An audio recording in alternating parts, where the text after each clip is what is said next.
Hello, I'm Tony DeMaria, the editor of JACC, here to talk to you about a really interesting and I think very exciting new addition to the JACC armamentarium, and that is a supplement, a new issue that we just published last December that deals with the worldwide environment of cardiovascular disease, including the prevalence, diagnosis, therapy, and even policy issues. And this entire supplement is dedicated to really interesting and fascinating data relating to cardiovascular diseases throughout the world, and especially in the United States. Now, in terms of worldwide data, there's some really interesting information regarding the prevalence of disease throughout the world. It turns out that cardiovascular deaths are responsible for over 50% of all deaths due to non-communicable diseases throughout the world. There's data on the changes in body mass index and changes in the prevalence of hypertension throughout the world, showing some rather dramatic differences between high-income countries and low-income countries. There's information that deals with the number of elderly individuals and even life expectancy. It's kind of interesting to see where the United States ranks in terms of overall life expectancy throughout the world, which is not necessarily very high.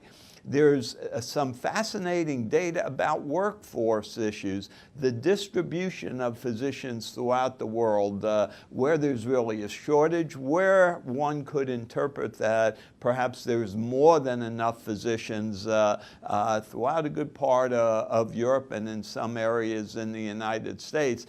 And for those of us who live in the United States, some really interesting data regarding the distribution of specialties within cardiology, electrophysiology, interventional, heart failure, imaging, et cetera, and also those areas within the United States that have high ratios of physician to population as opposed to those with lesser ratios. So if you want to look for an area where there would be a significant need for cardiovascular specialists, there's data on pharmaceutical agents and devices, on the industry itself, what kinds of trials are underway, where are they being performed, and in terms of support for biomedical research, again, interesting data that would, at least it did keep me glued to the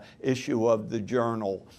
Finally, there's some very interesting data on policy issues, on the new Accountable Care Act, how medical care is being paid for, and what the demands are for additional funds for cardiovascular care in particular. So an issue chock full of information, chock full of data, easily accessible in terms of graphs and tables, something I thoroughly enjoyed reading, and I hope you will too. So for JACC and the JACC journals, I'm Tony DeMaria.